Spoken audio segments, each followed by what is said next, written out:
Assalamualaikum warahmatullahi wabarakatuh. Nama saya Amsori Hasan dengan NIM 2011050300023. Saya dari Prodi AKS 1. Saya ingin menjelaskan tentang beberapa soal. Soal yang pertama adalah, apa itu definisi akidah sebagai fondasi dalam ekonomi syariah? Komponen ajaran Islam yang mengatur mengenai keyakinan atas keberadaan dan kuasa Allah. Hal itu tersebut membentuk keimanan seorang muslim saat melakukan aktivitas di dunia semata-mata mengharap ridho Allah Subhanahu wa taala.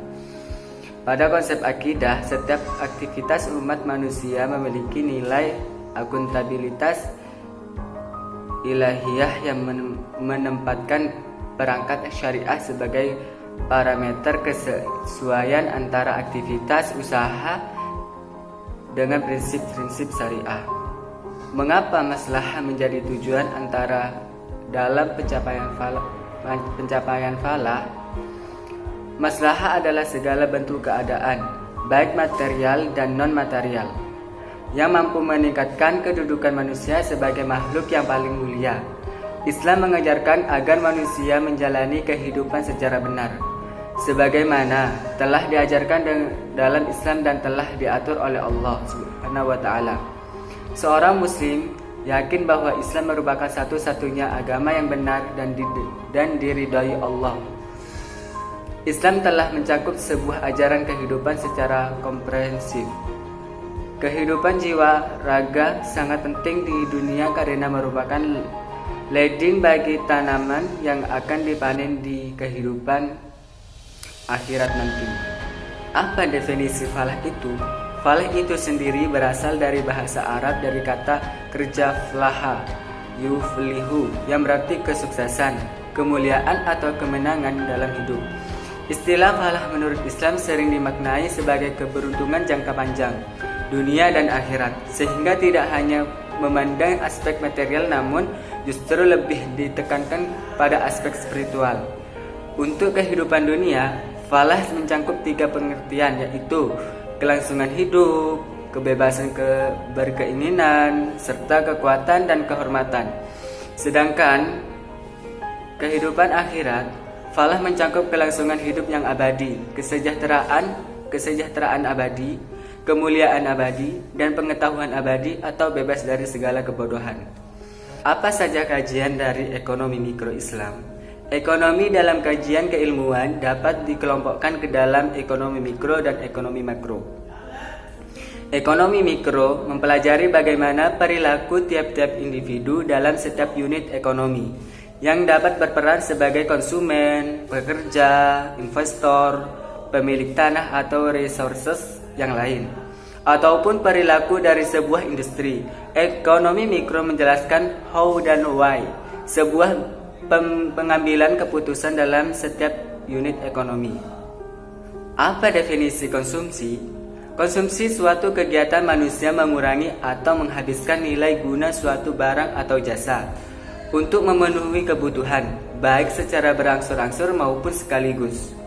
Pihak yang melakukan konsumsi disebut konsumen. Kegiatan konsumsi yang dilakukan manusia bertujuan untuk memenuhi kebutuhan hidup atau untuk memperoleh kepuasan setinggi-tingginya sehingga tercapai tingkat kemakmuran.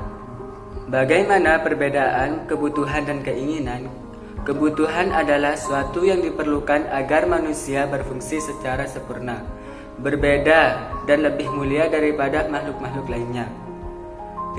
Misal baju sebagai penutup aurat, sepatu sebagai pelindung kaki, dan sebagainya.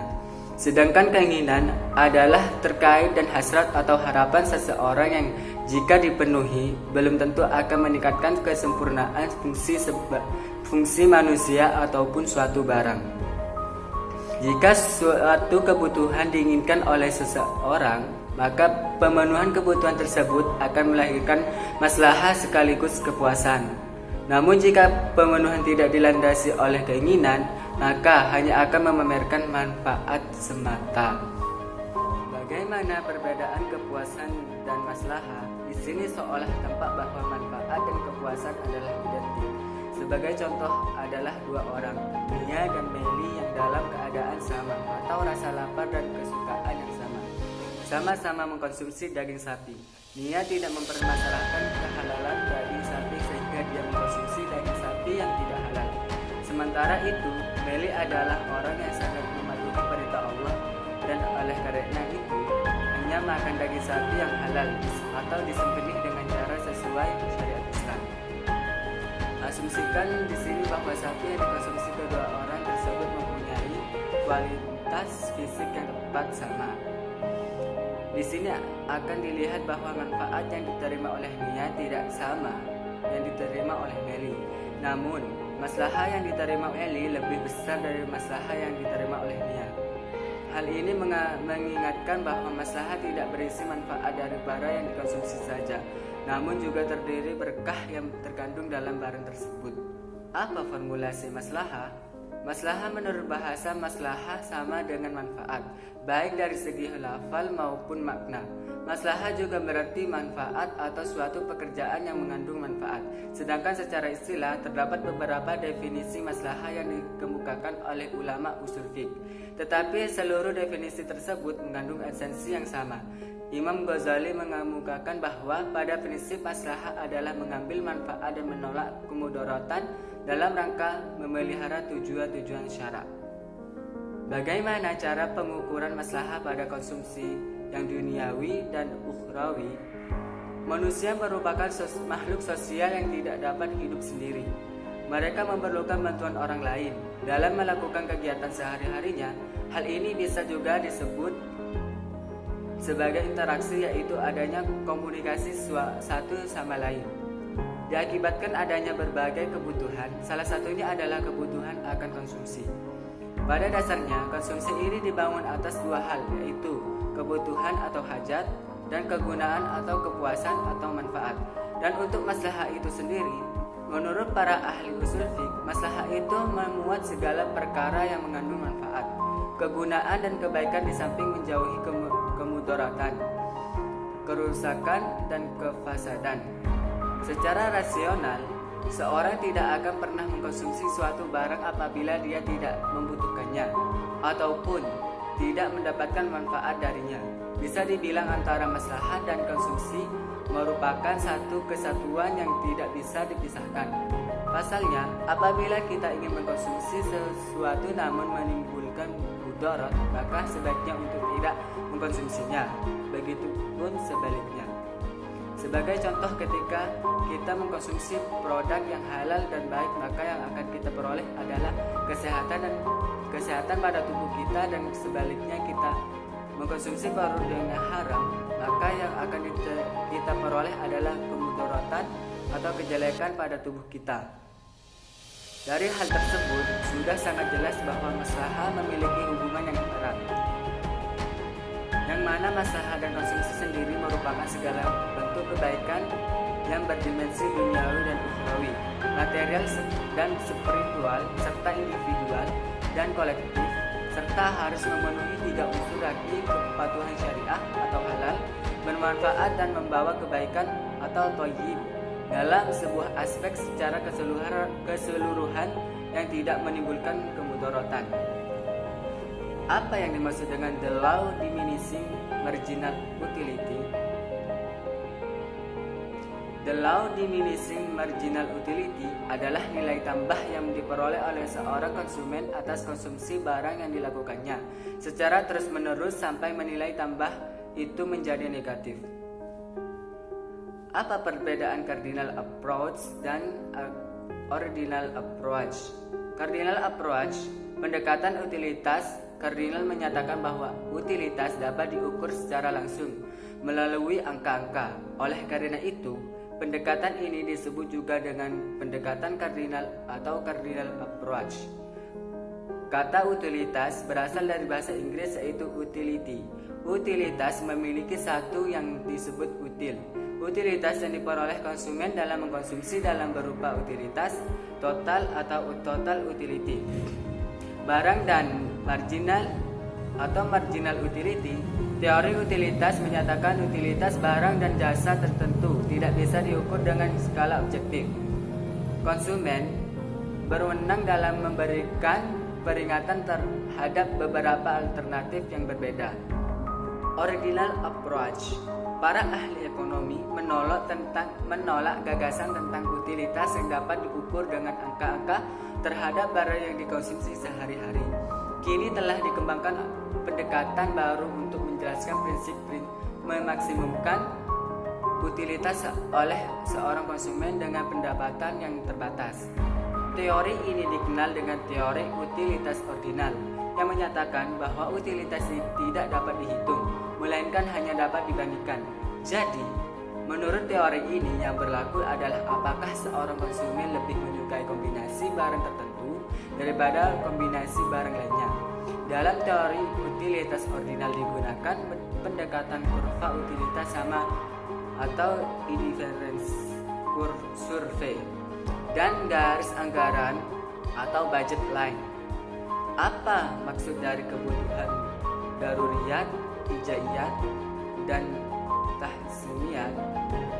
Daruriyat adalah tingkat kebutuhan yang harus ada atau disebut dengan kebutuhan primer.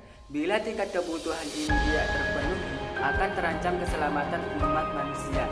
Keperluan dan perlindungan al-daruriyat ini dalam buku usul fiqh termasuk Asy-Syatibi membagi menjadi 5 buah, yaitu penemuan keperluan serta perlindungan yang diperlukan untuk 1. Keselamatan agama atau ketaatan ibadah kepada Allah Subhanahu wa taala. Keselamatan nyawa atau per individu. Keselamatan akal termasuk hati nurani. Keselamatan atau kelangsungan keturunan atau eksistensi manusia serta terjaga dan terlindungnya harga diri dan kehormatan seorang. Keselamatan serta perlindungan atas harta kekayaan yang dikuasai atau dimiliki seorang. Kelima daruriyat tersebut adalah hal yang mutlak harus ada pada diri manusia. Karenanya Allah Subhanahu wa taala menyuruh manusia untuk melakukan segala upaya keberadaan dan kesempurnaannya. Sebaliknya, Allah Subhanahu wa taala melarang melakukan perbuatan yang dapat menghilangkan atau mengurangi salah satu dari 5 daruriyat yang 5 itu. Segala perbuatan yang dapat mewujudkan atau mengekalkan 5 unsur pokok itu adalah baik dan karenanya harus dikerjakan. Sedangkan segala perbuatan yang merusak atau mengurangi nilai 5 unsur pokok itu adalah tidak baik dan karenanya harus ditinggalkan. Semua itu mengandung kemaslahatan bagi manusia. Bila salah satunya tidak ada, maka hidup manusia akan terancam, berada dalam kesulitan yang sangat besar dan berkepanjangan, yang akan membawanya kepada kepunahan. Mengenai masalah urutan, ada ulama berpendapat bahwa urutan yang sesuai dengan yang disebutkan di atas, artinya perlindungan dan pemenuhan keperluan agama didahulukan atas 4 yang di bawahnya, dan perlindungan nyawa didahulukan atas 3 di bawahnya, dan begitulah seterusnya secara berurutan. Dan ada juga ulama yang menganggap 4 dari 5 keperluan di atas, yaitu selain agama setingkat. Artinya seorang boleh memilih mana yang akan diutamakan dan mana yang akan ditinggalkan atau dikorbankan sesuai dengan pertimbangan dan keadaan nyata dan dia hadapi. Dan semua ulama sepakat bahwa perlindungan agama merupakan yang tertinggi. Kebutuhan hajiyat ialah kebutuhan sekunder, di mana tidak terwujudnya keperluan ini tidak sampai mengancam keselamatannya, namun akan mengalami kesulitan dan kesukaran bahwa mungkin berkepanjangan, tetapi tidak sampai ke tingkat menyebabkan kepunahan atau sama sekali tidak berdaya. Jadi yang membedakan al-daruriyat dan al-hajiyah adalah pengaruhnya kepada keberadaan manusia. Namun demikian, keberadaannya dibutuhkan untuk memberikan kemudahan serta menghilangkan kesukaran dan kesulitan dalam kehidupan mukallaf. Al-tashiniyat adalah tersier, yaitu semua keperluan dan perlindungan yang diperlukan agar kehidupan menjadi nyaman dan lebih nyaman lagi, mudah dan lebih mudah lagi, lapang dan lebih lapang lagi, begitu seterusnya. Dengan istilah lain adalah keperluan yang dibutuhkan manusia agar kehidupan mereka berada dalam kemudahan, kenyamanan, kelapangan. Apa perbedaan barang komplementer dan substitusi? Barang komplementer merupakan barang yang kegunaannya saling melengkapi satu sama lain. Tanpa adanya satu barang, maka barang yang lainnya akan mengalami penurunan fungsi atau bahkan tidak dapat digunakan sama sekali. Contoh sederhana dari barang komplementer adalah pulpen dan tinta. Tinta dibutuhkan untuk mengisi pulpen sehingga baru bisa digunakan untuk menulis. Begitu pula sebaliknya, tanpa adanya pulpen, tinta mungkin tidak dapat digunakan sebagai alat menulis. Barang substitusi. Barang substitusi merupakan barang pemuas kebutuhan manusia yang saling menggantikan fungsinya dengan sempurna. Dengan kata lain, apabila tidak ada barang yang satu, maka dapat digantikan dengan barang lainnya. Contoh dari barang substitusi ini adalah nasi dengan roti atau nasi dengan gandum. Jika tidak ada nasi, maka kita bisa mengkonsumsi roti sebagai pemenuhan kebutuhan untuk fungsi yang sama. Sehingga dalam hal ini bisa diasumsikan jika roti adalah barang substitusi dari nasi. Sekian, terima kasih. Mungkin itu yang bisa saya jelaskan. Kurang lebihnya mohon maaf. Wassalamualaikum warahmatullahi wabarakatuh.